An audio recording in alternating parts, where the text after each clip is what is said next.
The world once fell silent beneath a sky of iron. The oceans stiffened into slow-moving prisons of ice, and winds roared endlessly across frozen plains that stretched beyond the horizon. Forests withered into skeletal shadows, rivers vanished beneath walls of frost, and entire continents became unrecognizable beneath the weight of glaciers a mile thick. The Earth, once a blue and breathing world, was reduced to a fragile lantern dimming in the vastness of space. And humanity, still young, still fragile, was nothing more than a flicker of firelight trembling against the eternal cold. In the shadows of mammoths and saber-toothed predators, small bands of humans huddled together, not yet the masters of the planet, but mere survivors, clinging to warmth, to one another, and to the faint promise of dawn. It was an age not only of cold, but of silence. An age when survival itself was a negotiation with death, when food ran scarce, when the air froze the breath in the lungs, when each winter threatened to erase the fragile line of human continuity. And yet, it was in this crucible of suffering that our story was decided. For there was a time lost in the blinding storms of ice, when humanity almost vanished altogether, when existence itself narrowed to a razor's edge, and the fire could have gone out forever. What does it mean to come so close to extinction? What does it reveal about our fragility, our improbable endurance, and the delicate balance that allows civilization to exist at all? For every word spoken, every city built, every star charted in the night sky, all of it teeters on the haunting truth that we almost did not survive the last ice age. In the quiet landscapes of Europe 2 centuries ago, curious clues lay scattered across the countryside. Massive boulders rested far from any mountain range, alien in their placement, perched on rolling fields as though dropped there by some invisible hand. Farmers ploughed around them, poets pondered them, and naturalists recorded them, yet their presence remained an enigma. These stones, known as erratics, were the first silent testimonies to a truth almost too vast to comprehend, that the earth itself had once been reshaped by an empire of ice. In the early decades of the 19th century, a Swiss naturalist named Louis Agassiz began to see a pattern that others overlooked. To him, the scars carved into valley walls, the polish upon ancient rocks, and the scattered boulders across the lowlands were not accidents of flood or earthquake. They were the footprints of glaciers, miles of frozen weight grinding across continents. In the 1830s, Agassiz proposed something radical, that the earth had been gripped in a past age of unimaginable cold, when vast ice sheets swallowed landscapes and rewrote geography itself. The claim was met with disbelief. Many geologists of the time had accepted the story of floods as the explanation for such scars, invoking deluges and catastrophic torrents to explain away the strangeness of the land, to suggest instead that entire regions had once been buried beneath glaciers seemed unthinkable. The climate, to them, was a stable stage upon which history unfolded, not a violent force capable of extinguishing it. Agassiz was ridiculed, his ideas dismissed as the fantasies of a man too enchanted by the mountains he studied. Yet evidence grew more insistent. Fossils of cold-adapted creatures, bones of mammoths and woolly rhinoceroses, entombed in frozen ground, spoke of a climate unlike the present. In river valleys, stone tools emerged beside the remains of these creatures, a haunting confirmation that humans had shared the earth with beasts long vanished, struggling against the same cold that pressed down upon the land. Slowly, through the persistence of observation, the pieces converged. Geologists and archaeologists realized that the frozen past was not a singular event, but a repeating rhythm. Ice had come and gone many times, advancing like a tide across the continents, retreating only to return again. The image of Earth as a fixed, steady world began to dissolve.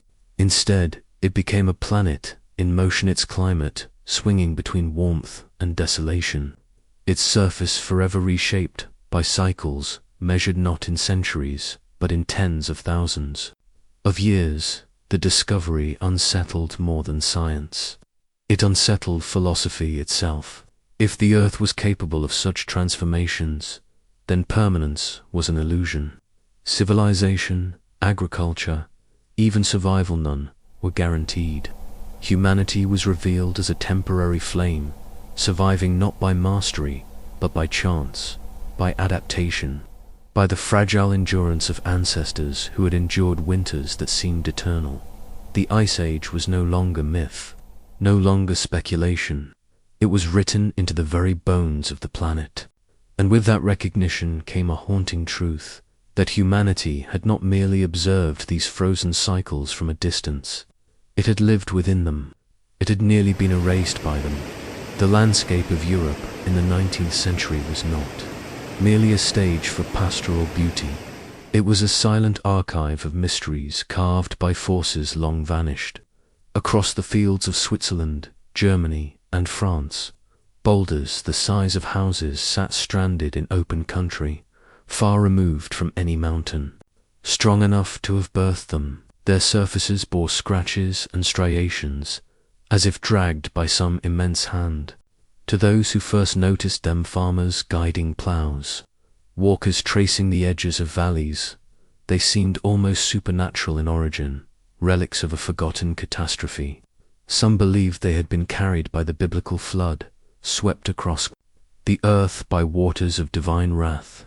Others thought them the product of earthquakes or volcanoes, thrust from the depths of the earth, yet their presence resisted such explanations, leaving a riddle as immovable as the stones themselves. Into this puzzle stepped Louis Agassiz, a Swiss naturalist whose fascination with the mountains compelled him to read the land like a diary of vanished ages. As he walked across valleys and glaciers, he saw in the polished granite, in the deep grooves running across bedrock, and in the erratic boulders perched like monuments on open plains, the traces of a vanished empire of ice. To Agassiz, the mountains whispered a story others refused to hear. That entire continents had once been buried under glaciers thousands of feet thick, frozen sheets advancing slowly but relentlessly, grinding stone, transporting boulders, reshaping the very map of Europe. His theory was audacious, almost heretical to the scientific establishment of the 1830s. He spoke not of floods or fires, but of a cold so absolute it had remade the earth itself. The reaction was one of mockery. Many of his peers dismissed the idea as fanciful, claiming such a vision was far too radical to be true. They argued that the climate was steady, eternal, unchanging within the scale of human history. To suggest that nature itself was capable of transforming, so violently capable of turning lush valleys into frozen deserts was unsettling. It threatened the belief in a stable world upon which human progress could rest. To admit an ice age was to admit that the earth was not a stage of permanence, but a restless planet, a place where survival itself might always be provisional. But Agassiz's vision was not built on speculation alone. The land itself testified. Fossils of mammoths, wally, rhinoceroses, and giant deer were pulled from the frozen soil, their bones locked in ice, their forms preserved as if they had perished only yesterday. In some cases, the flesh of mammoths still clung to bone, found in the Siberian permafrost, hair and skin intact, a chilling reminder of the cold's permanence. And alongside these animals, traces of human presence emerged, stone blades buried in the same sediments, evidence that fragile bands of people had lived and died in landscapes dominated by the ice. These discoveries erased the comforting distance between humanity and deep time. The Ice Age was not a separate world, sealed away in geology's archives. It was the world of our ancestors. Gradually, the weight of evidence became undeniable. The erratic boulders, once mysterious, found their explanation in glaciers that had once sprawled across the northern hemisphere. The striations on rock faces were no longer random, but the signature of ice dragging stone across stone. The mammoth bones were no longer curiosities, but the remains of creatures who thrived in a climate far harsher than the one we know today. From these clues, scientists pieced together a new vision of Earth not fixed in balance, but oscillating between extremes. This realization was as profound as it was unsettling. It suggested that climate itself was a restless force, capable of shifting on timescales vast compared to human lives, yet short enough to shape the fate of civilizations. Warmth and cold were not permanent states, but alternating chapters in a story of planetary rhythm, driven by forces still only dimly understood.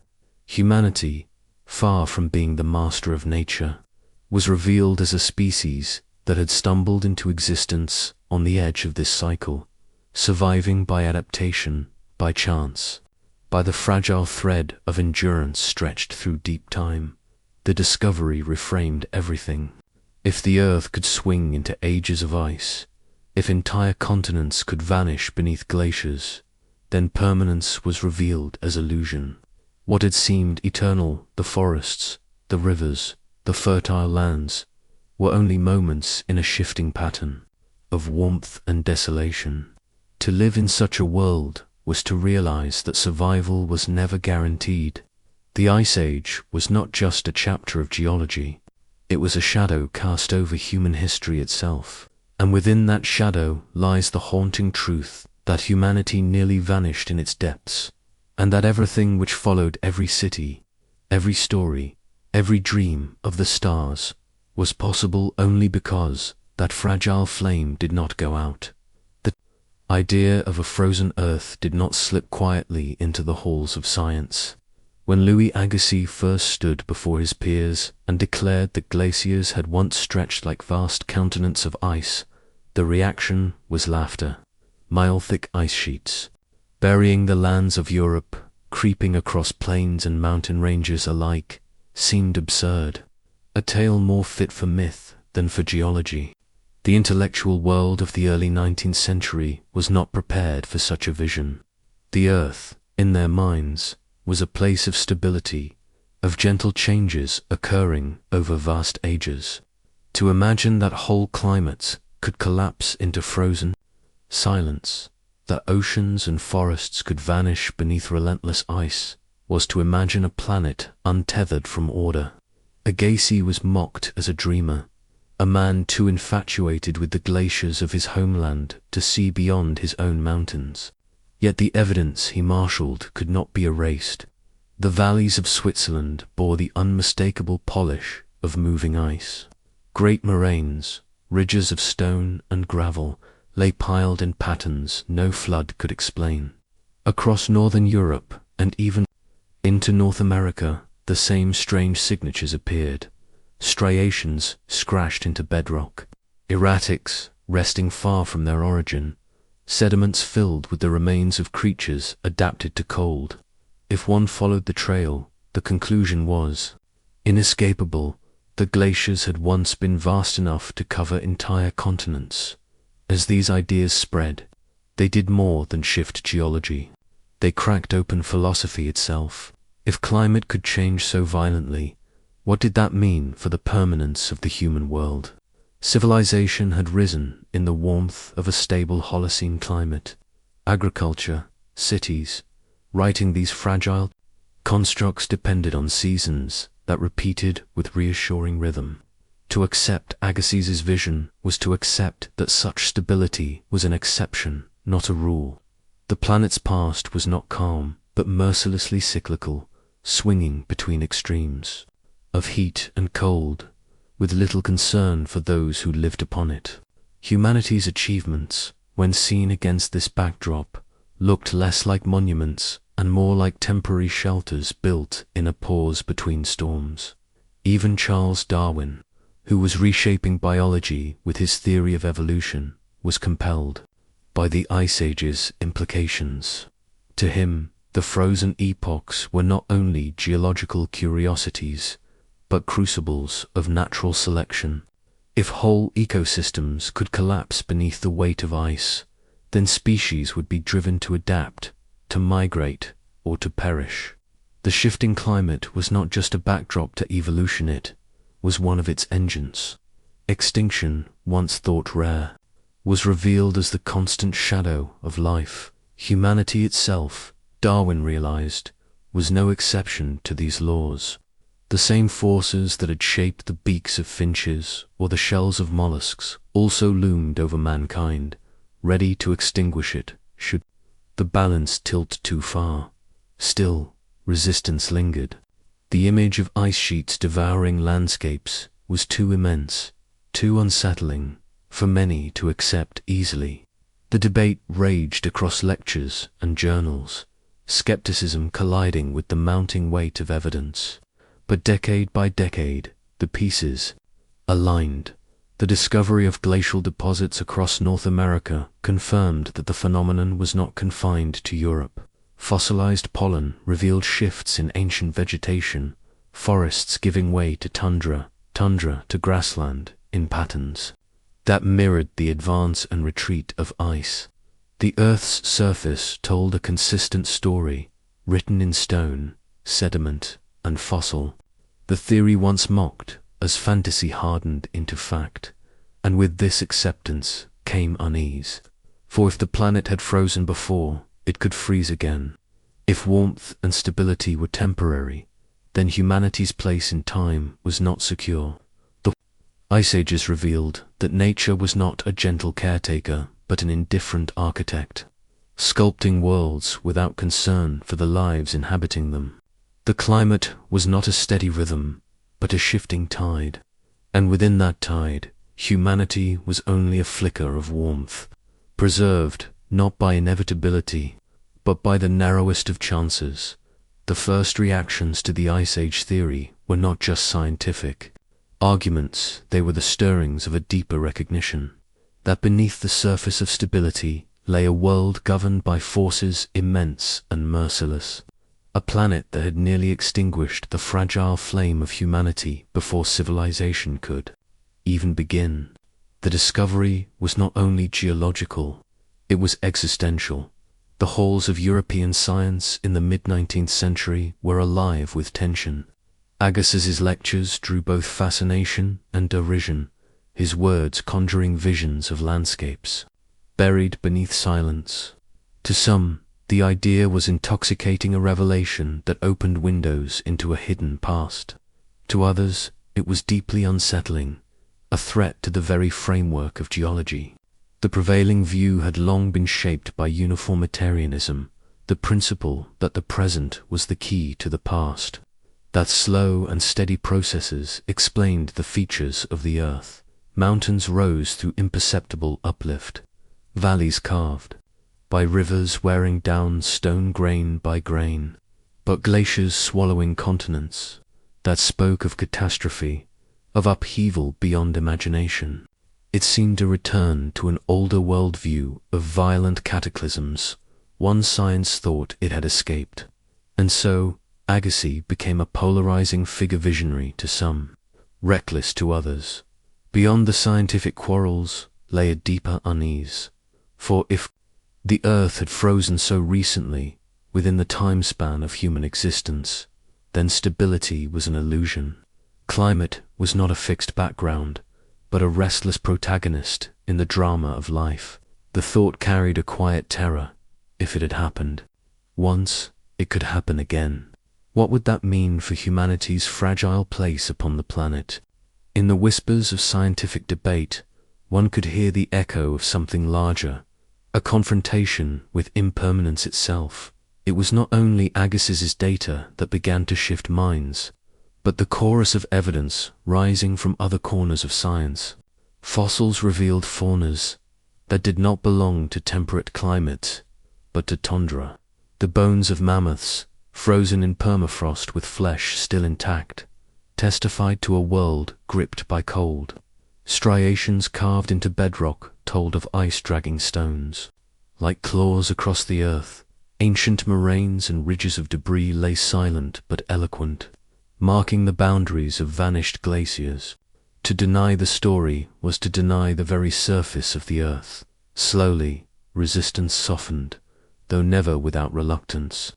As the sheer weight of evidence bore down, even Charles Darwin found himself drawn into the implications.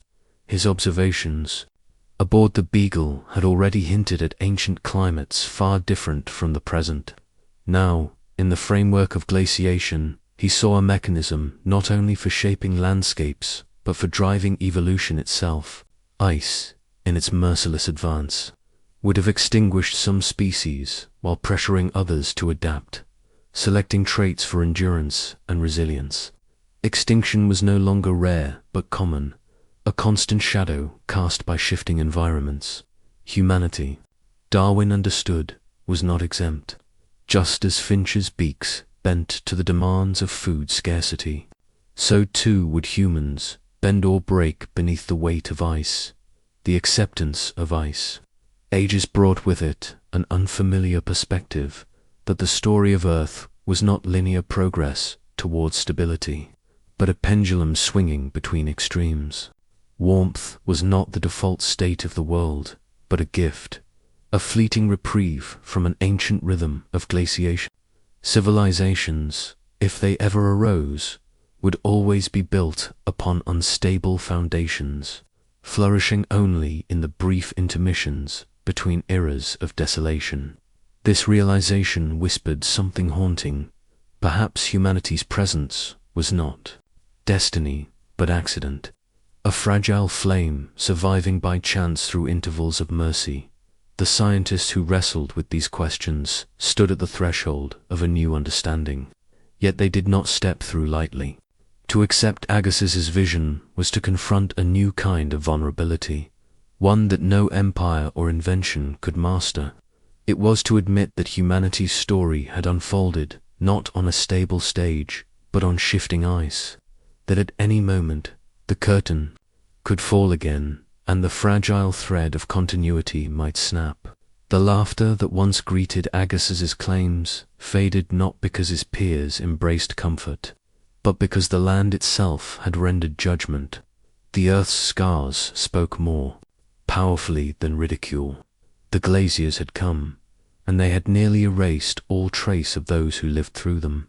And so, the scientific world entered a new chapter. What began as controversy hardened into consensus, but the consensus was not reassuring. It was instead an unsettling recognition that Earth's climate is not a gentle constant, but a merciless tide, that humanity's place upon this planet is provisional, secured only by endurance, adaptation, and a measure of chance. For in the rhythm of ice and thaw lies the truth of our existence, that we were, and remain, at the mercy of a planet whose cycles are older and more indifferent than any civilization can comprehend. By the dawn of the 20th century, the whispers of ice had grown into certainty.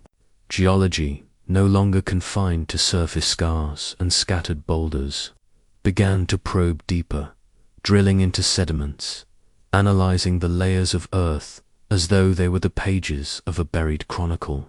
Each stratum of soil, each grain of sand and clay held the memory of climates long past.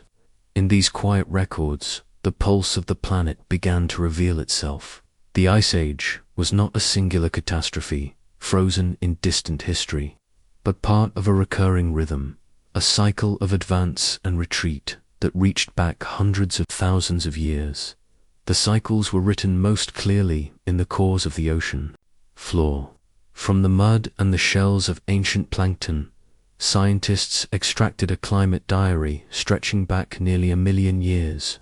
Oxygen isotopes in the remains of these tiny creatures traced the breadths of the oceans themselves, showing when ice sheets grew and when they receded. The record was unambiguous. Ice ages had come and gone like tides, each one reshaping the face of the planet. The last, they found, had peaked just 20,000 years ago in glaciers locked vast portions of North America, Europe, and Asia under white silence, and when sea levels fell more than 100 meters lower than today, humanity has survived this world, but only barely. Into this pattern stepped the work of Milutin Milankovic, a Serbian mathematician whose quiet calculations would redefine our understanding of time and climate. In the early 20th century, he traced the subtle variations in Earth's orbit's eccentricity, its tilt, its wobble movements so delicate they unfolded over tens of thousands of years. And yet, in their slow precision, they altered the distribution of sunlight across the globe, pushing the planet into cycles of warmth and cold. His theory, dismissed at first as too abstract, was later vindicated when the isotopic rhythms of ocean sediments matched his predictions with uncanny fidelity. The heartbeat of the ice ages was not random, but celestial dialogue between Earth and the heavens, written in the orbits of planets and the tilt of the axis. But while mathematics revealed the stage upon which climate played its symphony, archaeology uncovered the fragile actors who had endured its most merciless acts. In caves across Europe, charred hearths and stone tools whispered of families huddled in darkness, their lives measured by the distance to the next hunt. In Siberia, the remains of mammoth bone dwellings stood as skeletal monuments to human resilience against winds that could strip the warmth from flesh in moments. From the tundras of North America to the steppes of Asia, fragments of survival testified that the Ice Age was not only endured, but lived, its terrors and hardships woven into the memory of our species.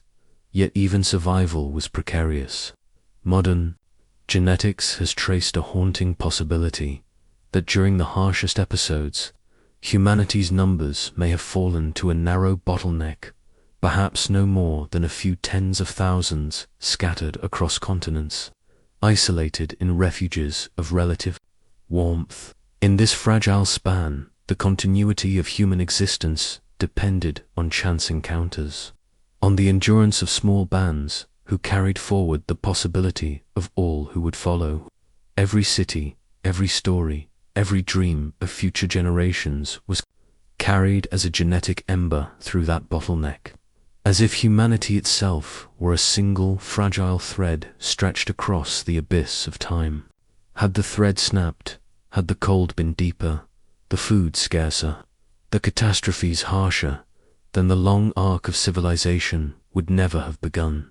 The investigations of the early 20th century, rooted in geology, mathematics, and archaeology, revealed not only the mechanics of the Ice Age, but the scale of its peril. The Earth's climate, driven by the slow dance of celestial mechanics, had nearly erased humanity before history began. And in this recognition lay an unsettling truth that our survival was not inevitable, but contingent, dependent on cycles larger than any civilization could hope to control. We endure not because the planet was gentle, but because we clung to life when it was not. The picture grew clearer as geologists began to understand that the Earth was not static, but restless. Each ice age left behind scars not only in rock, but in water. Beneath Greenland and Antarctica, ice cores were drilled like time capsules reaching back hundreds of thousands of years. With every meter of ancient ice pulled from the depths, scientists uncovered bubbles of air, perfectly preserved, frozen fragments of ancient atmospheres. Within them, the whispers of carbon dioxide levels revealed a direct link between greenhouse gases and temperature. Cold ages aligned with low concentrations, warm intervals swelled with higher levels. The climate was not a mystery of pure chance. It was a dialogue of chemistry and light, of orbital mechanics and trapped gases, all bound together in cycles vast beyond human timescales. What had once been dismissed as wild conjecture was now confirmed in frozen clarity, in the quiet mathematics of Milankovic. Earth's vulnerability took on a chilling symmetry. The eccentric orbit shifting from near circle to elongated ellipse every 100,000 years, stretched and compressed the seasons. The tilt of Earth's axis, swaying gently between 22 and 24 degrees, determined how fiercely summers blazed and winters bit. And the slow precession, a wobble of the planet like a spinning top, altered the timing of the seasons against Earth's journey around the sun. Individually, these motions seemed to faint to shape the world, but together they orchestrated the growth and retreat of mile-thick glaciers, the rise and fall of oceans, the survival or collapse of entire ecosystems. What seemed a stable world was revealed to be delicately balanced on invisible cycles, playing out with the inevitability of cosmic gears turning in the dark. Yet this scientific understanding did not strip the ice age of its terror. It magnified it, for if orbital mechanics could condemn continents to frozen silence, then human survival was shown to be dependent on forces far outside its control. Archaeologists uncovered stark evidence of this fragility. The mammoth hunters of Eurasia, adapting their tools to the demands of endless cold, left behind harpoons and scrapers fashioned with extraordinary care, reminders that intelligence was humanity's only true weapon against the elements. In the caves of France, flickering fires painted walls with visions of bison and reindeer art that was both a survival ritual and expression of a yearning for continuity, for permanence in a world of ice. Across Africa, where the glaciers did not reach, shifting rainfall patterns, forced migrations, straining early communities as deserts expanded and rivers vanished. The Ice Age had no single face, but countless variations across the globe, each shaping human destiny in ways both visible and hidden. Modern genetics added yet another layer of unease. By tracing the variations in mitochondrial DNA passed down through generations, researchers discovered signs of a severe constriction in human ancestry. Perhaps 70,000 years ago, perhaps again during the last glacial maximum, humanity dwindled to numbers so small that extinction was not only possible, it was probable. Imagine a world reduced to scattered bands clinging to coastlines, or huddling in valleys shielded from the wind, each carrying forward the fragile ember of continuity. Civilizations yet unborn, languages yet unspoken, philosophies yet unimagined, all compressed into the breath of a few thousand lives. A single epidemic, a famine, or one more deepening of cold might have ended the entire experiment of humanity. The Earth itself would not have noticed. The glaciers would have advanced and receded, indifferent to the flicker that was almost extinguished. In this light, the early investigations were more than scientific milestones. They were revelations of human insignificance and resilience.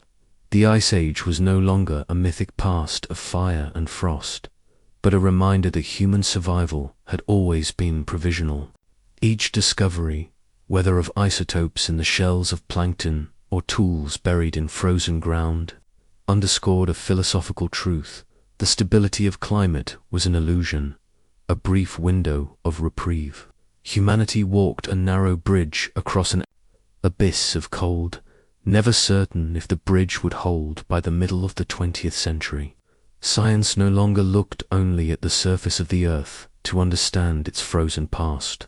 It turned instead to the ice itself, drilling deep into Greenland and Antarctica, boring through kilometers of ancient frozen layers. Each cylinder of ice that emerged was not merely frozen water, but a library of time. Within the crystalline lattice of those cores were air bubbles, tiny capsules of atmosphere sealed tens of thousands, even hundreds of thousands of years ago. For the first time, scientists could breathe the air of vanished ages, measuring the carbon dioxide, the methane, the trace elements of volcanic eruptions. The ice became a witness, testifying to a world that no longer existed. What they discovered shook the very idea of climate as a slow, geological process. Layer after layer revealed not only the rhythm of ice ages, but the violence with which they could change. Temperatures did not always shift across millennia. At times, they leapt within a human lifetime. Greenland's ice told the story of sudden warmings of 10 degrees Celsius in the span of mere decades. These were not gradual transformations, but brutal jolts. Oceans and winds rearranged themselves almost overnight. Forests withered while tundra spread in a single generation. Humanity's survival, they realized, depended not on adapting to slow inevitabilities, but on weathering chaos. The most haunting revelation came from the record of the Younger Dryas, a period 12,800 years ago when Earth, emerging from the grip of the last ice age, was suddenly thrown back into freezing cold. It was as though the world had hesitated at the edge of warmth, taken one step forward, and then shuddered backward into winter. For more than 1,000 years, glaciers advanced again, and the fragile beginnings of agriculture in the Fertile Crescent faltered.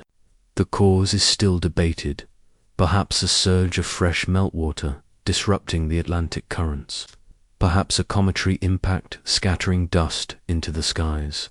Whatever its origin, the Younger Dryas reminded scientists of the planet's volatility, of how easily the path towards stability could be undone. And yet, in this turbulence, something else stirred, the awakening of human culture. As glaciers pressed down and survival demanded endurance, humans painted in caves, inscribing the darkness with visions of animals, constellations, and mythic hunts.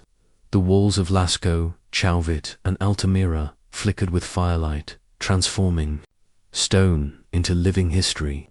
To paint was to remember, to resist the erasure of extinction, to affirm existence against the cold indifference of nature. Archaeologists now see this explosion of symbolic art not as a coincidence, but as a response to the precariousness of life in the Ice Age. In the shadow of annihilation, creativity became survival. The breakthrough observations of ice cores and ancient art revealed a paradox, that instability, rather than stability, shaped humanity. Each collapse of climate forced adaptation, each narrowing of resources demanded ingenuity. The Ice Age did not merely threaten humanity, it sculpted it. The resilience to endure sudden winters, the imagination to envision worlds beyond the hunt, the cooperation needed to carry fire across frozen plains, all were born in an environment that sought to erase them. From the silence of ice and the flicker of cave fires, a pattern emerged. Catastrophe was not only a danger, but a crucible. It was the abyss itself that taught humanity how to hold on. The ice cores became more than scientific data. They became mirrors of vulnerability. Within their translucent walls, layers of volcanic ash revealed the violence of eruptions that once dimmed the skies, cutting sunlight from the earth and lowering global temperatures for years. Dust from ancient deserts, carried by winds and trapped in the frozen strata, mapped the shifting boundaries of ecosystems as continents breathed with the advance and retreat of ice. Each centimeter of core was a sentence in a story that spanned millennia, reminding scientists that climate was not a gentle curve, but a jagged, broken line of shocks and recoveries. The realization was unsettling. Civilization had flourished only in the narrow window of calm between these extremes. If the ice was right, stability was the exception, not the rule. The evidence of abrupt climate swings forced science to abandon its comfortable timelines. The image of glaciers creeping across continents in slow geological patience gave way to a vision of sudden upheaval, seas rising in decades, forests vanishing in generations, species disappearing before adaptation could catch them. Greenland's record revealed warming events so swift that they seemed more like catastrophes than natural cycles. For early humans, this volatility was not abstract. It was a famine when herds vanished from familiar hunting grounds. It was migration across frozen steppes in search of rivers that no longer flowed. It was death, but also adaptation, the sharpening of stone into finer tools, the weaving of hides into warmer shelter, the forging of alliances between clans to withstand winters that lingered too long. The ice revealed not only nature's cruelty, but humanity's answer to it. The Younger Dryas remains the most haunting chapter in this saga of instability. Just as the earth seemed to be emerging into a gentler epoch, warmth collapsed into cold with terrifying speed. Crops that had begun to take root in the fertile crescent withered. Villages dependent on seasonal rivers found them locked in ice. In the archaeological record, settlements were abandoned, replaced by evidence of nomadic return. Some scientists argue that it was this harsh millennium that forced innovation, the taming of wild grains, the domestication of animals, the first fragile steps toward agriculture. Out of cold came cultivation, not because the world was kind, but because it demanded new strategies for survival. Without the Younger Dryas, the trajectory of human civilization might have been delayed by centuries, perhaps even millennia. But the ice did not preserve only numbers and gases. It preserved the silence in which early humans left their mark elsewhere. On the walls of caves, the great paintings of Europe, once dismissed as mere decoration, are now understood as profound expressions of survival. When resources were scarce and mortality pressed close, humans turned to symbols, ritual, and memory. A painted bison was not just an animal.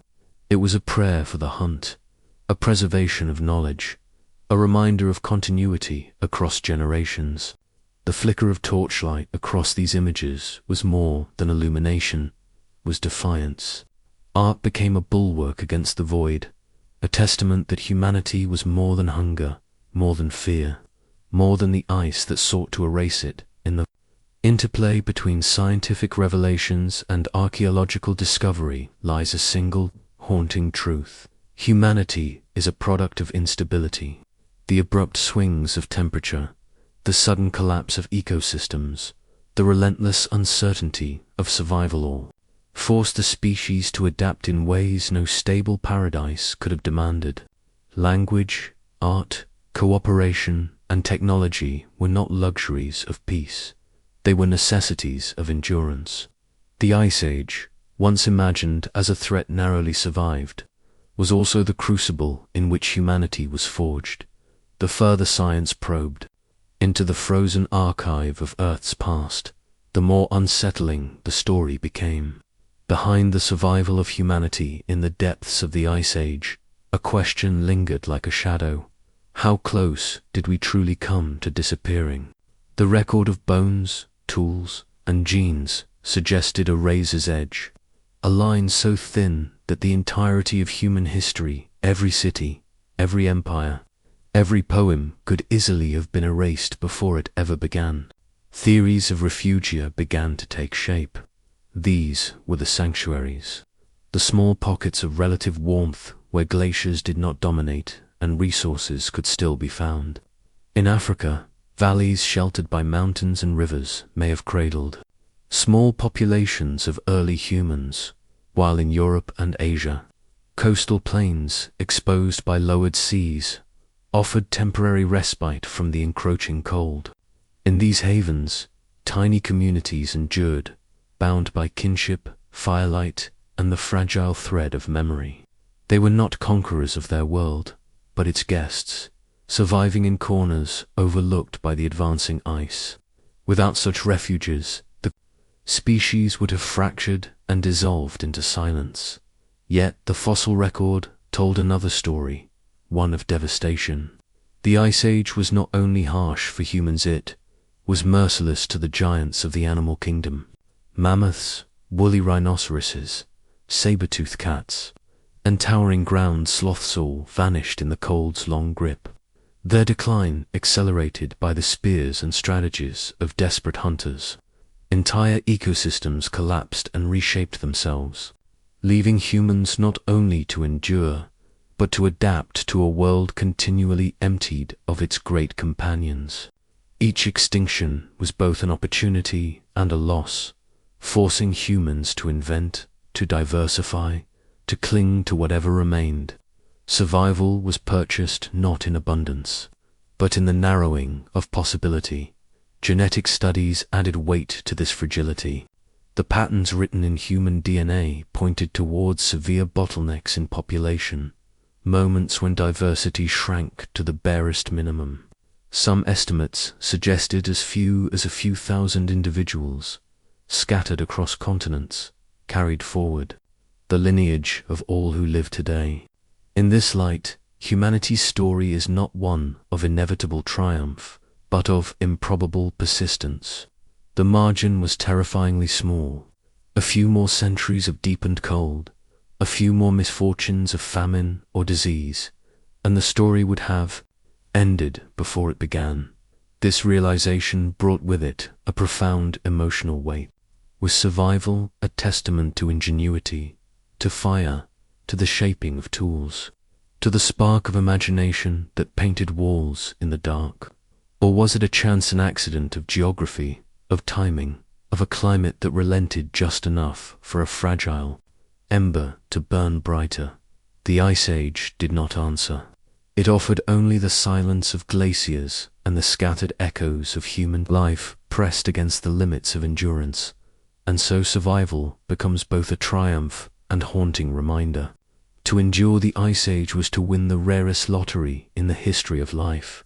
Yet it was also to be marked forever by the knowledge of fragility that civilization, philosophy, art, and science all rest upon the thinnest of foundations, a thread stretched across an abyss, a fire kept alive not by certainty, but by the refusal to let it die. The vision of Refugia is both scientific and deeply human. In the maps reconstructed by climatologists, vast sheets of ice cover much of the northern continents, pushing life toward their edges. Yet scattered across this frozen canvas are small islands of survival coastal estuaries where fish and shellfish still provided nourishment, valleys where shifting winds allowed grasses to grow, caves where the temperature remained just warm enough to protect against the killing frost. These places were not paradises. They were margins, thin lines of possibility carved into an otherwise uninhabitable world. But within them, bands of humans clung to life, and with them, the possibility of every future yet to come. One can almost imagine the weight of that existence, each hunt, each fire, each child born a gamble against oblivion. The animals that shared this world bore the burden of extinction even more heavily. The great mammoths and woolly rhinoceroses, whose immense bodies were both gifts and targets, gradually dwindled. In North America, the mastodons and giant sloths fell in rapid succession, leaving behind only bones scattered across frozen soils. The causes remain: debated climate shifts, tightening resources, human hunting accelerating collapse, or perhaps the combination of both forces converging at once. Whatever the reason, the Ice Age ended not only with the survival of one fragile species, but with the silencing of many others. And in that silence, humans inherited an emptier world, one that demanded even greater imagination to fill the voids left behind. The extinction of the giants was a loss of companionship, of ancient rhythms of migration and hunt, but it was also a test of adaptability. To survive meant to learn new diets, to craft new tools, to discover how to endure without the abundance that once roamed the plains. The evidence locked in human DNA casts these struggles in an even sharper light. Across populations, geneticists have traced patterns of unusual uniformity, as if humanity passed through a narrow gate. The story told by these sequences is that of a species reduced to mere thousands, perhaps tens of thousands at most, carrying forward a fraction of the diversity. that once existed. This bottleneck was not a mere historical detail, was a moment where the line of continuity nearly broke. Every living human today is a branch from that narrow trunk, a reminder of how precariously close the entire tree of humanity came to toppling. The science is clear. Survival was not inevitable. It was contingent, fragile, and perilously dependent on circumstance. And so, in this deepening mystery, the philosophical question emerges like a shadow beneath the ice. Was survival the inevitable outcome of intelligence, adaptation, and fire, the tools that allowed humans to outlast predators and climates alike? Or was it an accident, a product of luck and chance, of being in the right valleys at the right times, of having just enough to endure until the ice retreated? The uncertainty lingers, unresolved, a reminder that history is not only written by victors, but by survivors. To reflect on this moment in deep time is to feel both awe and unease. Humanity's triumph was never secure. It was the outcome of fragile strands woven through chaos. Civilization, agriculture, art, and science, all that followed was balanced on the edge of nothingness, dependent on survival through centuries, when failure was the more likely outcome. The Ice Age left humanity with a paradox, that endurance can be celebrated as triumph, yet always carries the haunting memory of how thin the margin truly was. We live today in the long echo of that survival, carrying within us both the pride of resilience and the humility of fragility. In the modern age, science has reached deeper into the Ice Age than those who lived through it could ever have imagined. Supercomputers now take the fragmentary evidence of cores, sediments, and fossils, and rebuild entire worlds of wind and ice.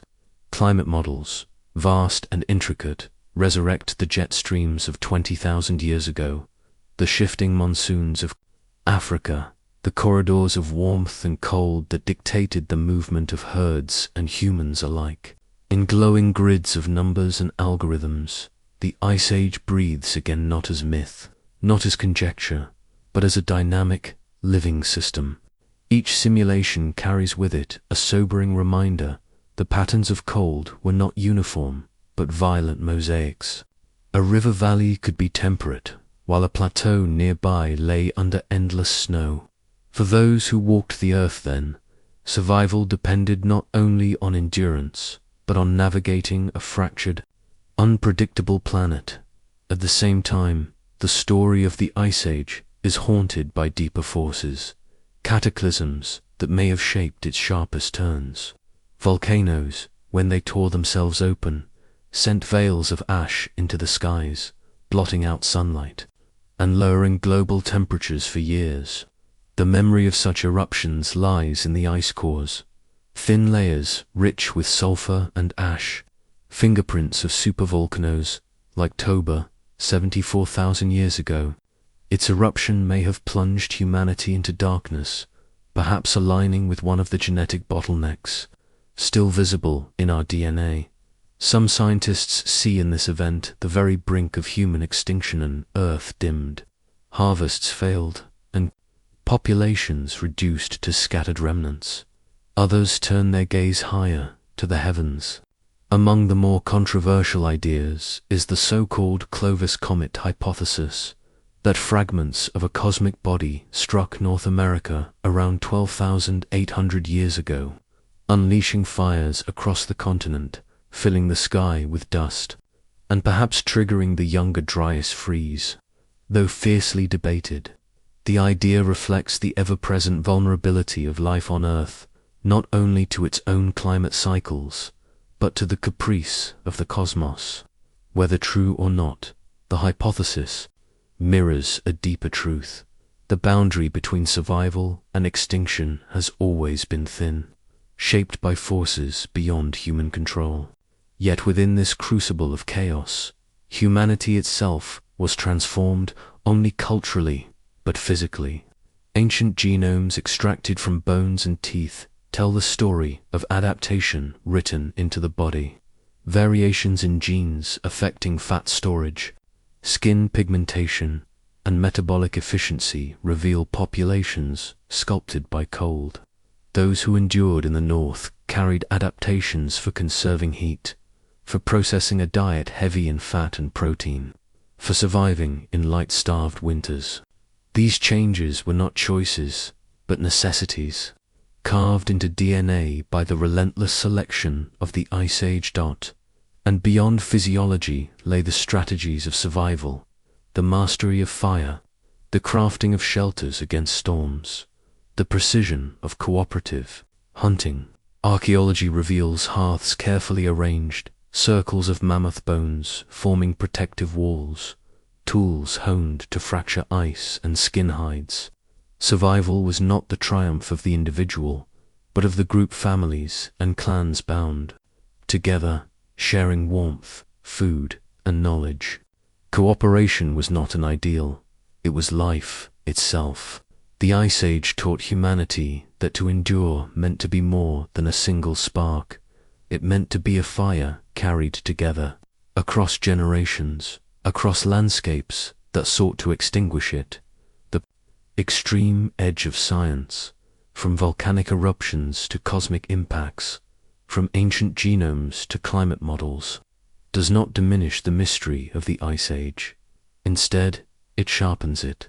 Each discovery deepens the sense that humanity's survival was not inevitable, but precarious, contingent on choices made around fires and accidents written in the stars. To stand here now, in warmth and light, is to recognize that the path forward was carved through storms, darkness, and near silence. Beneath the frozen silence of millennia, there is still another mystery that science has only begun to untangle: the breath of the planet itself. Locked in ancient reservoirs, deep beneath permafrost and the continental shelves, lies methane, trapped in crystalline cages of ice known as clung. In stable ages, these remain sealed, a frozen archive of energy. But in the fluctuating extremes of the Ice Age, a warming pulse could have triggered vast releases. Methane, far more potent than carbon dioxide, could have amplified warming, driving sudden swings in temperature.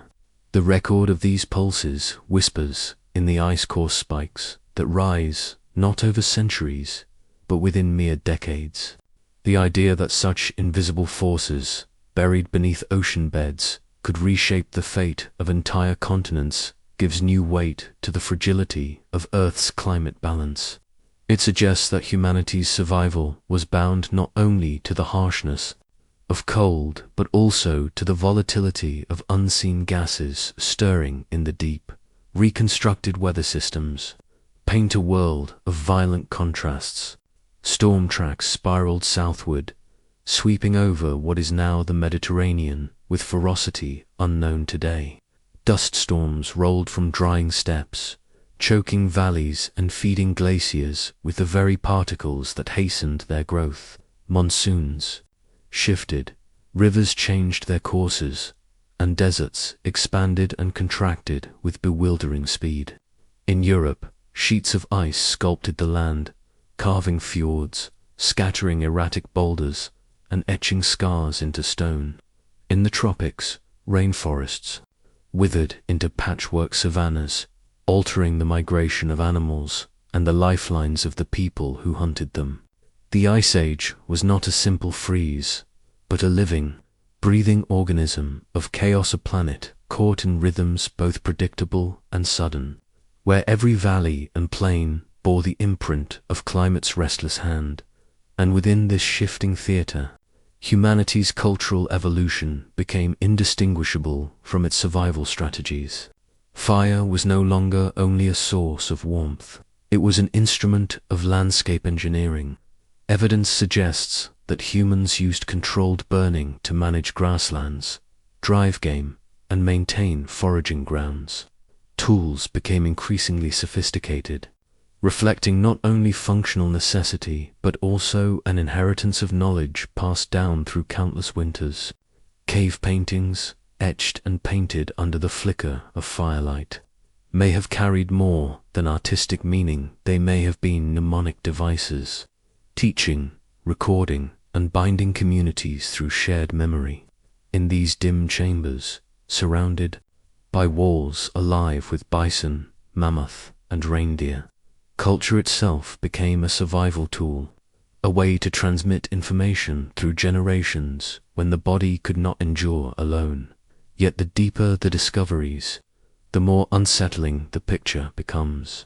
Every layer of ice, every ancient genome, every fossilized pollen grain reveals a planet prone to sudden shifts, a climate system capable of violent transformations that defy human expectation. For the ancestors who stood against this reality, survival was neither certain nor guaranteed by ingenuity alone.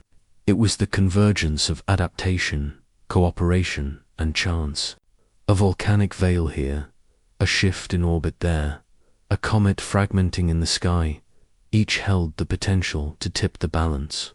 That humanity stands here now, with the ability to reflect on these forces, is itself a reminder that civilization was born not in stability, but in fragility. The rhythm of the ice ages has long been one of science's deepest puzzles, and yet beneath the cold silence lies a pattern carved into the mathematics of the cosmos itself. Earth does not move through space in a perfect, unchanging path. Its orbit shifts, tilts, and wobbles in slow celestial rhythms. These variations, first described by the Serbian mathematician Milutin Milankovic in the early 20th century, compose a delicate clockwork of planetary motion. Over spans of tens to hundreds of thousands of years, Earth's eccentric orbit stretches and relaxes, its axial tilt grows steeper and then softens, and its rotational axis precesses like a slow-turning gyroscope. Each cycle alters the distribution of sunlight upon the surface, changing not the total energy received, but where and when it falls. A summer in the northern hemisphere might arrive weaker or stronger, not by chance, but by celestial design. It is within these fluctuations that the great glaciers find their timing. When northern summers cool just slightly, snow lingers year upon year until white continents rise from what was once fertile ground. Ice sheets, with their blinding surfaces, reflect sunlight back into space, deepening the chill. But orbital rhythms alone are too gentle to account for the violent transitions. Revealed in ice cores, they set the stage, but they do not explain the suddenness. The accelerants lie elsewhere in the breath of the planet itself. Carbon dioxide and methane, greenhouse gases exhaled by oceans, forests, and soils, rise and fall in synchrony with the ice.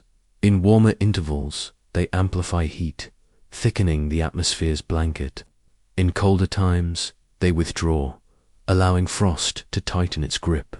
It is a feedback loop, a delicate conversation between Earth's orbit and its living skin, where even small changes ripple outward into glaciations that endure for tens of millennia. Ocean currents form another hidden actor in this drama. The Atlantic meridional overturning circulation, a vast conveyor of heat from the tropics to the poles, falters when meltwater floods into the seas. Fresh water from collapsing ice sheets dilutes the salty ocean, disrupting its sinking currents. The warmth that once reached the north falters, plunging Europe and beyond into sharper winters. Sediment cores from the deep Atlantic record these abrupt reorganizations like the heartbeat of a planet under strain. In their layers lies evidence of colossal icebergs breaking free and drifting across the sea, scattering rock fragments onto the ocean floor as they melted, silent witnesses to the instability of a world half buried in ice. Archaeology, too, has traced humanity's narrow path through these shifting ages. Stone tools found beneath layers of glacial sediment, hearths preserved in caves, and the bones of hunted animals tell a story of adaptation not in centuries, but in lifetimes. Small groups learned to stalk reindeer across frozen steppes. 2. Weave clothing from hides, and to carve shelters from bone and snow. Each invention was not a luxury, but a lifeline. It was in this crucible of necessity that cultural innovation accelerated. Language, cooperation, and symbolic expression may have sharpened, not for art alone, but for survival. Cave paintings, long admired as art for its own sake, may also have been a form of knowledge sharing, a visual memory of the animals, landscapes, and patterns upon which survival depended. Amid these trials, another story unfolded: the disappearance of the Neanderthals. Once spread across Europe and Western Asia, they endured the same brutal climates, wielded tools, and perhaps even sang into the dark as modern humans did. Yet, within a few thousand years of Homo sapiens' arrival in Europe, they were gone. Climate stress likely narrowed their habitable range, while competition for resources grew harsher. Genetic evidence suggests that Neanderthals did not vanish entirely. Fragments of their DNA live on within modern humans, remnants of interbreeding between the two. Their extinction was not absolute, but a transformation absorption into the lineage that survived. Their absence, however, stands as a reminder of the thin line between endurance and disappearance, the retreat of the Ice Age, some 11,700 years ago, marked more than the warming of continents. It was the opening of a window, a brief interglacial calm in which agriculture could take root. For the first time in human history, crops could grow reliably, rivers could be managed, and settlements could rise without fear of encroaching glaciers. Civilization itself, cities, writing, science was born not in the shadows of ice, but in the thaw that followed. Yet this birth carries a haunting implication. All that is known today, from the shape of nations to the rhythm of daily life, is founded upon a fragile and temporary climate stability. The Ice Age has not ended. It has only paused, a giant breathing in intervals far beyond the span of recorded history. The mathematics of the Ice Ages was not obvious to those who first stared at the scarred rocks of Europe or the frozen horizons of the North. It took centuries before humanity realized that the breath of ice and warmth was written not in chaos, but in cosmic precision. Milankovitch himself, working tirelessly in the early 20th century, calculated how the smallest tremors in Earth's orbit could transform climates. He showed that eccentricity, the stretching of Earth's orbit into a wider ellipse, modulates how much sunlight reaches the poles. Axial tilt, the angle of Earth's lean, alters the severity of seasons, while precession, the slow wobble of the axis, determines the timing of those seasons relative to orbital position. Alone, each of these movements is subtle. Together, over tens of thousands of years, they orchestrate the growth and decay of ice sheets with the rhythm of an ancient metronome. For decades his theory was dismissed as too abstract, too neat for the chaotic world of climate. But ice cores, drilled a century later, proved him right. The cycles of ice aligned with celestial mathematics, the heavens themselves shaping the fate of every glacier. Yet what startled scientists most was the violence hidden within these graceful rhythms. Ice cores from Greenland and Antarctica, reaching back hundreds of thousands of years, revealed abrupt shifts in temperature changes of 10 degrees Celsius within mere decades. These were not slow sweeps of orbital mechanics, but sudden ruptures, like a planet stumbling in its stride. The younger Dryas, for instance, saw the northern hemisphere plunge back into near glacial conditions just as the last ice sheets were retreating, a freeze that lasted over a millennium. The cause is still debated. Some point to massive floods of glacial meltwater disrupting ocean currents, others to cosmic impacts or volcanic bursts. Whatever the trigger, the lesson was stark: climate does not drift like a lazy tide. It lurches, It snaps. It reshapes the world with terrifying speed. Humanity, caught within those swings, was forced to adapt or perish. Archaeological evidence speaks to that razor's edge of endurance. In the caves of France and Spain, in the shelters of Siberia and the river valleys of Africa, remnants of fire pits, carved bone tools, and ochre-stained walls whisper of small bands who found ways to endure. Genetic studies reinforce the fragility of that survival. Traces within human DNA suggest a bottleneck during the harshest glaciations, when the global population may have shrunk to tens of thousands, perhaps no more than a few scattered tribes standing between continuation and extinction. From such precarious beginnings, every culture, every civilization, every story has descended. Humanity's existence was stretched across the abyss like a fragile thread, quivering in the winds of an indifferent climate.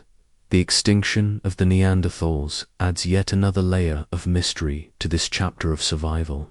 They endured the same glaciers, the same predators, and the same scarcity of prey, yet their flame guttered out while ours endured. Some suggest they lacked the symbolic thinking that gave Homo sapiens an adaptive edge, the ability to weave knowledge into stories, to imagine beyond the immediate. Others argue their smaller populations made them vulnerable to the pressures of shifting climate, their hunting strategies too narrow, their territories too fragmented. Whatever the cause, their disappearance sharpened the realization that survival is never guaranteed. The genetic traces they left within us are not merely curiosities of ancestry. They are echoes of another humanity that could not weather the storm as the Ice Age waned. The planet offered a reprieve. The glaciers melted, seas rose, and ecosystems shifted into a new equilibrium. It was within this fragile interlude that humanity laid down the seeds of agriculture. In the Fertile Crescent, grains were sown. Along the Nile, floodwaters nurtured. Fields in Asia, rice and millet flourished. Civilization blossomed not because humanity finally conquered nature, but because nature, for a fleeting epoch, relented. The Holocene, the warm window of the past 11,000 years, became the cradle of cities, writing, and science itself. But beneath this calm lies an unsettling truth. The machinery of orbital cycles still turns. The ice waits in silence, and the stability upon which everything has been built is only a pause in a far older rhythm. There is a point where the hard edges of data blur into speculation, where science, though cautious, peers into the darkness of possibility. The Ice Age is not only a record of climate, glaciers, and stone tools. It is a mirror reflecting the improbable survival of a fragile species. For some, the explanation is not inevitability, but accident. The cosmic accident idea holds that humanity endured not because of unshakable adaptability, but because of sheer chance.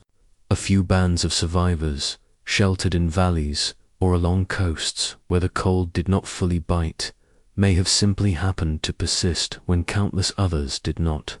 In this view, civilization today is built upon the roll of dice cast in the deep. Past, a fragile gamble won not by certainty, but by improbability. Some speculate that external forces beyond Earth may have shaped the drama. The Clovis Comet hypothesis, though controversial, suggests that around 12,800 years ago, a cosmic impact or atmospheric explosion showered North America with fire, triggering sudden cooling and widespread extinctions of megafauna. Charcoal, layers and nanodomens found in sediments have been presented as traces of such an event, though debate rages over their interpretation. If true, it would mean that survival was not merely a negotiation with ice, but with the cosmos itself, as if Earth's fate could pivot in an instant from the arrival of a fragment of rock hurtling silently through the void. In that vision, Humanity's endurance appears less like triumph, and more like a narrow escape from annihilation. Others take the genetic bottleneck evidence to radical extremes. Studies of mitochondrial DNA have suggested moments when the diversity of human genes shrank to a thread, perhaps reduced to as few as 1,000 breeding pairs. If accurate, this would mean that every living human descends from a population so small that extinction was nearly inevitable. The continuity of culture, language, and knowledge could have been lost entirely, leaving no trace. The idea unsettles because it emphasizes how little separates presence from absence, history from silence. In the arithmetic of evolution, humanity may have balanced precariously on the knife edge of disappearance. A single storm, a failed migration, or a volcanic eruption away from vanishing forever. There are also those who look at the Earth itself not as a passive stage, but as an active, regulator, living system in its own right. The Gaia hypothesis, proposed in the 1970s by James Lovelock, suggests that the biosphere and the planet form a feedback loop, maintaining conditions suitable for life. Within this speculative lens, the ice ages become less an accident of orbital mechanics and more an expression of Earth's own balancing act. Periods of freeze and thaw that cull populations, reset ecosystems, and allow new life to emerge. Humanity, then, is not an exception but a participant in a planetary rhythm that spans millions of years. Whether comforting or terrifying, the thought positions survival not as mastery, but as acceptance of a larger order in which the planet itself breathes. Volcanic winters offer another speculative edge, one not merely imagined but evidenced in historical echoes. The eruption of Toba in Indonesia around 74,000 years ago released enough ash to darken skies and cool the planet dramatically. Some researchers argue it may have pushed humanity to its narrowest bottleneck, reducing numbers and stressing survival to the breaking point. Although debated, the possibility lingers that volcanic fire nearly extinguished human flame long before civilization began. Such events remind us that survival depends not only on ice and orbit, but on the unpredictable violence of Earth's own crust. When these speculative and fringe theories are woven together, a haunting picture emerges. Perhaps humanity's survival was never assured. Perhaps it was as improbable as a single candle surviving a hurricane, or a dice roll landing against impossible odds. To imagine that every language spoken, every thought recorded, every city rising under the sun rests upon those fragile moments is to see civilization as a fragile echo in a universe that does not guarantee endurance. The Ice Age may have survived, but its deeper mystery remains. Why here? Why now? Why us? Speculation often feels like walking at the edge of a cliff-solid ground beneath the feet, but with an abyss yawning just beyond. The further science probed into the legacy of the Ice Age, the more it discovered gaps wide enough to invite both caution and wonder. Some researchers argue that humanity's survival was no grand inevitability, but rather the outcome of random intersections. A small tribe finding refuge near a coastline buffered by ocean currents, a valley spared from the full ferocity of the advancing ice, a hunting ground where animals persisted just long enough to sustain fragile communities. In this telling, civilization is not the culmination of destiny, but the improbable outcome of chance alignments. No more secure than a candle flame sheltered from a storm by the curve of a hand, the possibility of cosmic intervention adds yet another dimension to this uncertainty. The Earth has always been vulnerable to impacts from asteroids and comets, silent visitors from the outer solar system. The Clovis comet hypothesis imagines that one such encounter during the end of the last ice age may have unleashed firestorms, melted ice sheets, and plunged the world into sudden cold. Supporters point to mysterious layers of blackened earth, microscopic diamonds formed under extreme heat, and ancient carvings that may encode the memory of a cataclysm. Detractors argue the evidence is circumstantial, that fire and flood could emerge from terrestrial causes alone. And yet the very plausibility of the theory reminds us how fragile life is beneath the infinite sky. A rock no larger than a mountain, traveling unseen until the final hours, could erase in moments what took millennia to build. If the Ice Age tested human endurance, the cosmos itself loomed as a silent judge, capable of ending the experiment. Entirely, genetics, too, paints a picture of survival balanced on the narrowest ledge. Within human DNA lie signatures of ancient constriction, points in time when diversity thinned to near nothing. Some reconstructions propose populations dwindling to tens of thousands, others to scarcely more than 1,000 breeding pairs. Whether precise or not, the evidence suggests humanity passed through an evolutionary bottleneck so narrow that extinction was a breath away. In that vision, the entire tapestry of history, the rise of language, art, and science unfolded from a remnant that could have been erased by a single storm, a single famine, a single failed generation. Such realizations transform survival from triumph into haunting miracle. A thread stretched so thin it could have snapped with the faintest tremor. The Gaia hypothesis offers a different, though equally unsettling, lens. Proposed as a metaphor for planetary self-regulation, it imagines Earth as a living system, adjusting its cycles to maintain balance. In such a framework, the Ice Ages were not anomalies, but corrective breaths, recalibrations of climate that pruned ecosystems and forced evolution into new directions.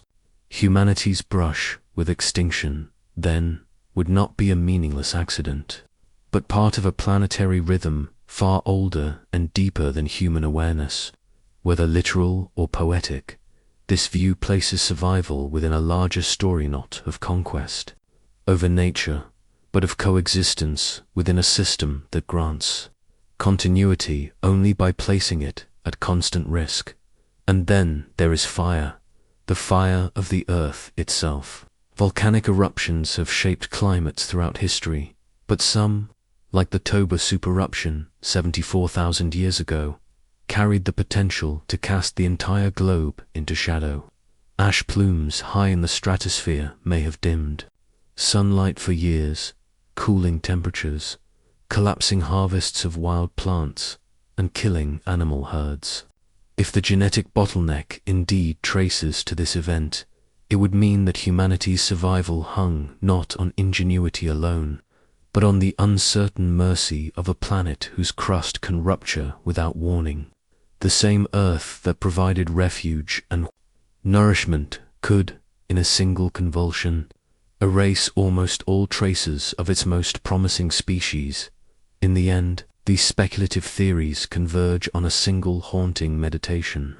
Survival may have been as improbable as a dice roll in the darkness of the cosmos.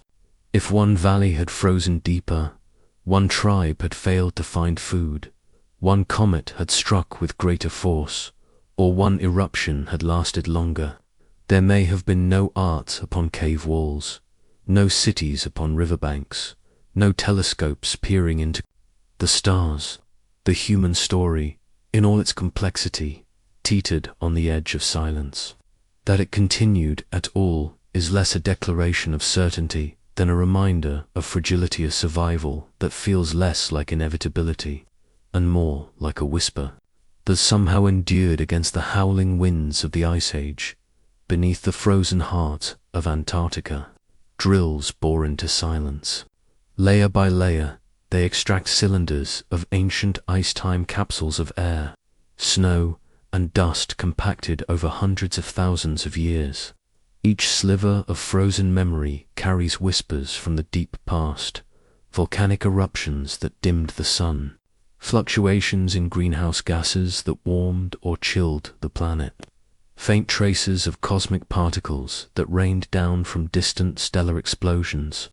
These ice cores, some stretching back nearly 1 million years, form an unbroken archive of climate history. In their delicate bubbles of trapped air lies the closest thing humanity has to a diary of the Earth itself, a record that allows scientists to trace the rhythms of glaciation and interglacial warmth with astonishing clarity. The story of the Ice Ages, once written only in myth and stone, now emerges in crystalline detail at the same time. Ancient bones and teeth, long entombed in caves and burial sites, are yielding secrets of their own. Advances in genetic sequencing have transformed fragments of DNA into windows across millennia. From these sequences, scientists reconstruct not just the faces of long-vanished humans, but the population crashes and recoveries that shaped the genetic heritage of every living person today. Each genome carries scars of survival where diversity nearly vanished, migrations that braided lineages across continents, and evidence of mingling with Neanderthals and Denisovans that enriched the human story. What was once the realm of speculation now takes form in molecular detail, the near-miss of extinction, preserved in the code of life itself. Supercomputers, their circuits humming with electricity, extend this exploration into the future by simulating the chaotic interplay of oceans, atmosphere, and ice. They can recreate the shifting climates of the deep past and project how fragile the present might be. These simulations reveal thresholds, tipping points where gradual changes suddenly cascade into irreversible transformation. In the Ice Ages, such thresholds meant the sudden advance of glaciers or the collapse of ecosystems. Today, they may mean rising seas, collapsing ice sheets, or the disruption of currents that cradle modern civilization. In the silent glow of data centers, the same patterns that once nearly extinguished humanity are now being replayed, their echoes warning of dangers yet to come. Archaeological expeditions add a more intimate voice to this global story. In caves scattered across Europe, Asia, and the Americas, new discoveries of Ice Age art, tools, and dwellings continue to emerge. Each carving and ochre-stained wall suggests not only survival, but imagination of people who endured hunger and cold, yet still found time to create symbols that outlived them. These fragile remnants, uncovered with brushes and patience, remind us that survival was never only about fire and food. It was about meaning, identity, and the stubborn human urge to leave a mark, even when the future seemed unsure. But for every story of resilience, there is also one of loss. The extinction of Ice Age megafauna mammoths, giant sloths, cave lions reshaped ecosystems that humans once depended upon. Some vanished under the stress of a changing climate. Others may have been hunted to their final breath. Their absence forced adaptation, pushing humans to develop new tools, new strategies, and eventually new ways of life. The echoes of those extinctions still ripple through modern landscapes, where the absence of great grazers and predators altered forests, grasslands, and rivers in ways that endure to this day. Humanity survived, but at a cost measured in vanished species and restructured ecosystems. The deeper the scientific lens peers into the past, the sharper the reflection it casts on the present. The very forces that tested humanity in the Ice Age's climate instability, ecological collapse, cosmic accidents still hover on the horizon today. The acceleration of human-driven warming threatens to destabilize Earth in ways eerily reminiscent of those ancient shifts. If glaciers once marched across continents with slow inevitability, the collapse of modern ice sheets could redraw coastlines in centuries rather than millennia. If subtle shifts in orbital mechanics once governed the planet's destiny, today, It is human industry and carbon that drive the pendulum. In the end, the work of science is not merely to illuminate the past, but to hold a mirror to the present. The ice ages remind us that survival has always been precarious, balanced on the knife edge of climate and chance. The fact that humanity endured before offers no guarantee that it will endure again. The frozen cores, the sequenced genomes, the silent supercomputers all whisper the same truth. What once nearly erased the species may return, not from natural cycles alone, but from choices now unfolding in the warmth of the modern age. The deeper the drills push into the Antarctic and Greenland ice, the more fragile the signals become, until the cores themselves resemble translucent scrolls that must be handled with reverence. Within their compressed layers, scientists detect rhythms that repeat with uncanny regularity, rises and falls of carbon dioxide. Synchronized with swings of temperature, the pulse of Earth's orbital cycles written as faint chemical variations. Each layer is a fragment of memory, a frozen syllable in a planetary language that only now is being translated. And yet, within this rhythm of deep time, sudden ruptures appeared decades where the climate veered off course, shifting faster than any slow cycle could explain. It is in these ruptures, in the jagged spaces between patterns, that the mystery of survival sharpens. For the ancestors who lived through them, the difference between warmth and deepening cold was not theoretical, it was the difference between life and extinction. From the DNA of ancient skeletons unearthed in frozen tundras and limestone caves, another dimension of this survival emerges. With modern sequencing, geneticists uncover the echoes of near vanishing, sharp reductions in diversity that suggest whole populations collapsing to the brink. Some models whisper of numbers so small that humanity may have been reduced to mere thousands, perhaps even hundreds of breeding pairs, huddled in narrow refuges while glaciers claimed the continents. These bottlenecks are not just statistics. They are wounds carried in the code of every living person, scars of a time when the human lineage was stretched as thin as a thread of silk across the abyss of extinction. Yet within these same genomes, resilience also lingers, the evidence of adaptation to cold, the inheritance of traits that enabled survival, the faint genetic signatures of encounters with Neanderthals and Denisovans, whose gifts of immunity and endurance now flow through billions of living descendants. Meanwhile, the machines of the present, the vast networks of supercomputers, recreate in silicon what once played out in snow and stone. Through models of swirling oceans and shifting winds, they replay the collapse of ice sheets, the choking of currents, the sudden plunges into glacial darkness. These simulations reveal how fragile the Earth's balance truly is. They show thresholds beyond which stability shatters, how a single disruption in ocean circulation could transform climates across hemispheres, how methane once locked in frozen ground could cascade into planetary warming or cooling. In the hum of servers, in lines of glowing code, humanity glimpses its own vulnerability written not only in the past but in futures that may yet unfold. The Ice Age is no longer a distant epoch.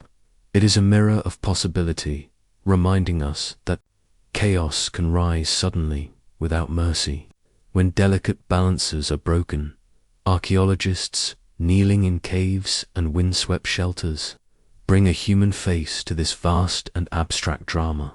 With brushes and lights, they reveal murals of mammoths, aurochs, and shadowy human figures dancing across stone walls. These are not idle decorations, but testimonies carved in a world on the edge of collapse. To etch pigment onto stone while the ice pressed closer was to defy oblivion, to leave a mark in case the species itself did not endure. Alongside these visions, crude tools and fragile dwellings are uncovered, each one a fragment of ingenuity, born from necessity. The hearths where fire once crackled in the dark still hold traces of charcoal, evidence of nights where warmth was the only barrier between survival and frozen silence. In these discoveries lies a haunting paradox. Art and meaning blossomed in the very shadow of extinction, as though the human spirit, when pressed against the edge, sought not only to endure, but to imagine. Yet, even as humanity endured, the Ice Age claimed others. Across the frozen steppes and forests, the great beasts that had once shaped entire ecosystems began to vanish. The woolly mammoth, the saber-toothed cat, the giant sloth all gone, leaving behind bones scattered in permafrost and tar. Their disappearance was no minor footnote. It restructured landscapes, altering food chains, vegetation, and the rhythms of life itself.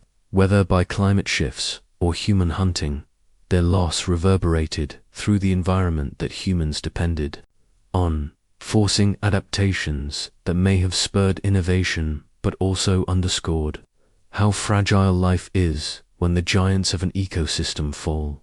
The echoes of their absence remain etched into modern environments, where grasslands grew wild without great grazers, and predators that once balanced prey disappeared, altering forests and rivers alike. From all these strands icebone, code, pigment a single truth emerges. Survival in the Ice Age was never guaranteed. It was not the product of destiny, nor of a chosen species, but of chance interwoven with adaptation. The survivors of that frozen world walked a path so narrow it could easily have closed, leaving no trace of civilization to come. Modern science, with its instruments and algorithms, does not erase that fragility, it illuminates it. The more we uncover, the more precarious the triumph appears, as though humanity stumbled through the darkness of deep time not as masters of fate, but as fragile wanderers who, by some convergence of resilience and fortune, found themselves still standing.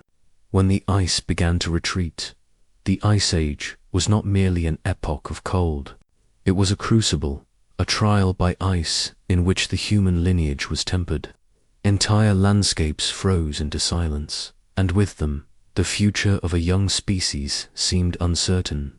Yet from this fragility, from the knife's edge of erasure, resilience was born. The ice stripped life to its essentials: food, fire, shelter, and in that stripping, it revealed what could not be taken: imagination, cooperation, and the stubborn will to endure. It was in caves lit only by flickering flames that humans etched their first visions of the world, shaping memory into art as if to say, we were here. Even if the ice takes us civilization, though it rose thousands of years later on warmer plains, carries the imprint of those frozen nights, the hunger that forced cooperation, the scarcity that sharpened ingenuity, the uncertainty that gave rise to mythal, are legacies of survival in a world that nearly erased its survivors. Every tool, every shared fire, every whispered story, beneath the howling wind became part of the inheritance that later made agriculture, cities, and nations possible. Without the crucible of cold epochs, the human story might have been very different, perhaps shorter, perhaps absent altogether. There is a paradox hidden in this deep past. Extinction's shadow, while terrifying, may have shaped the very drive that ensured humanity did not fall into it. To face annihilation and yet emerge is to carry forward both a scar and a hunger. A scar in the form of fragility remembered in the body and the genome. A hunger in the relentless striving to create meaning, to master nature, to leave behind marks that outlast the self. The Ice Age whispered to early humans that survival was never guaranteed, and in response they began to build lives that reached beyond survival into something more enduring. And yet, in the cosmic scale, this triumph is but a flicker. Earth itself has erased countless lineages more powerful, more ancient, more dominant than early humans. The trilobites, the ammonites, the great reptiles of the Mesozoic all vanished into the silence of geological time. Humanity is not exempt from this pattern, but part of it, a single flame among countless near extinctions scattered across the eons. The Ice Age was a rehearsal for this truth, a reminder that nothing in life is promised, that existence itself is contingent on forces far larger than the will of any species. To remember this is to accept humility, to know that the story of humanity is not one of destiny, but of survival against odds so narrow they almost closed. It is to recognize that civilization, every tower, every language, every dream of the future rests on foundations forged in cold epochs when survival seemed impossible. That memory is a warning, but also a gift, for it shows how fragile life can be, and how precious its persistence truly is. We are, in the end, the children of the ice, descendants of those who stood at the brink of nothingness and did not fall, born from near annihilation, carrying within us both the fear of extinction and the fire of resilience. We walked through history knowing how thin the line is between survival and oblivion. To remember this is to remember the truth of our place, not as masters of the earth, but as wanderers who once clung to firelight in the dark, and whose every tomorrow is written upon the same fragile thread that once held through the coldest of ages. The Ice Age lingers not only in the sediments of ancient glaciers, but in the marrow of what it means to be human. When glaciers clawed down from the poles and swallowed continents, when storms howled across desolate plains and food grew scarce, survival became more than instinct, it became a test of imagination. The human mind, fragile yet boundless, learned to see possibilities where none seemed to exist. Fire was no longer only warmth, but a gathering point for ideas. The hunt was no longer only survival, but the origin of strategy, cooperation, and shared identity. In that frozen crucible, humanity was reshaped not as a solitary animal, but as a collective force, defined as much by story as by strength. It was in the silence of long winters that myth began to stir. Beneath the vaulted ceilings of caves, hands, left prints and pigments, carried visions of bison, mammoths, and spirits that blurred the line between the living and the eternal. These were not mere decorations, but defiant affirmations that existence would be remembered, even if tomorrow was lost to hunger or storm. In those flickering images, one can almost hear the echo of a species trying to outlast the void, not only in body, but in meaning. From this darkness, culture was born, fragile at first, yet destined to weave the fabric of civilizations. The paradox of the Ice Age lies in its dual legacy. On one hand, it nearly ended the human story before it began, compressing populations into small refuges, erasing entire lineages of flora and fauna, and reminding life that permanence is an illusion. On the other hand, it was precisely this brush with annihilation that gave rise to resilience. The human brain, pressured by scarcity, forged innovation. The human heart, haunted by loss, forged bonds of care and cooperation. Out of fear came adaptation. Out of fragility, strength. And yet, in the vastness of cosmic time, this triumph is but a breath. Countless species before humanity had risen and fallen, swept away by indifferent cycles of climate, ocean, and stone. The trilobites endured for 250 million years before fading into extinction.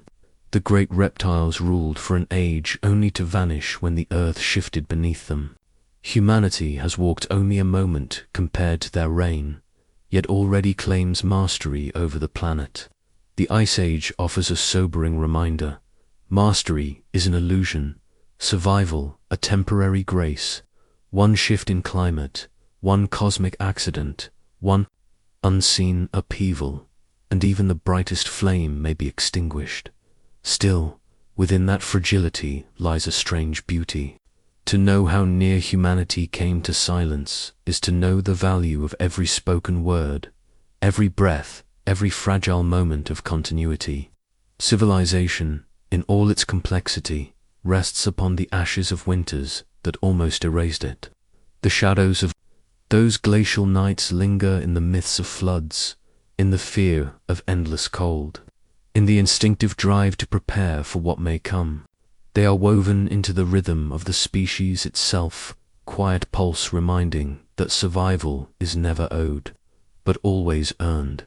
And so, as the story turns forward into an uncertain future, the Ice Age remains a haunting teacher. It whispers across time that existence is delicate, that resilience is hard won, and that the line between survival and oblivion is perilously thin.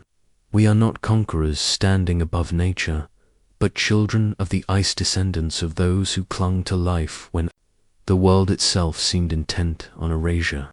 To remember this is to carry both humility and reverence.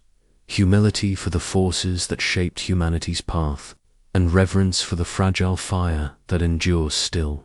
Flickering against the vastness of time, the story of humanity is inseparable from the story of ice.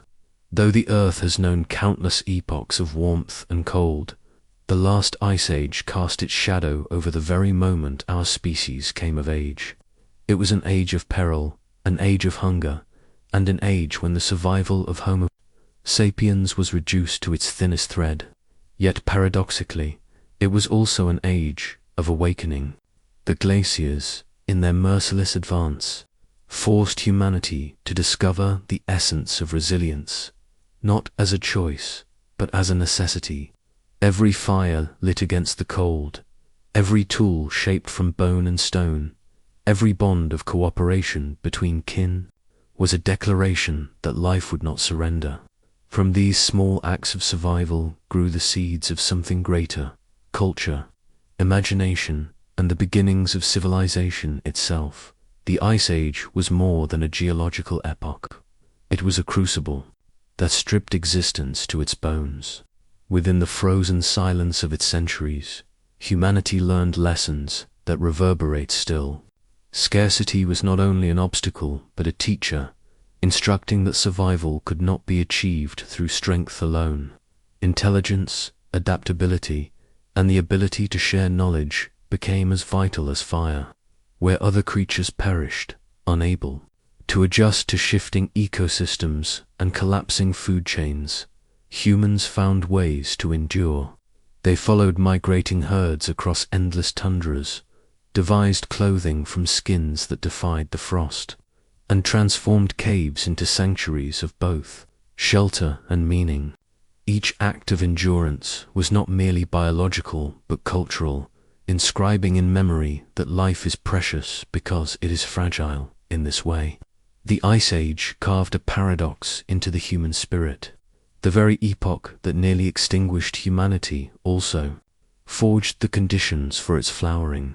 It was in darkness that imagination first illuminated the walls of caves with ochre and charcoal, where the hunt was transformed into myth and survival into story. It was in the teeth of famine that ingenuity sharpened, driving innovation in tools, fire, and collective strategy. And it was in the face of mortality that the earliest glimpses of ritual, of spirituality, of meaning beyond survival began to take form. The cold may have threatened existence, but it also awakened in humanity the profound awareness of its own impermanence, of its own manence. To know that survival is not guaranteed is to live with urgency. This awareness is imprinted into the very marrow of human history. Every advance, whether in agriculture, in technology, or in the shaping of society, carries within it an echo of those glacial nights when tomorrow was never assured. Civilization rests upon the memory of scarcity, even if that memory lies buried deep within the unconscious. The impulse to store grain, to build walls, to weave myths of endings and rebirths, all are shadows cast by the long winters of the past. Humanity does not merely remember the Ice Age through fossils and sediments. It remembers in its instincts, its fears, and its relentless drive to secure a future. Yet, on the cosmic stage, this triumph is small. Humanity's endurance across the Pleistocene is but a flicker in geological time, a fragile flame that could easily have been extinguished.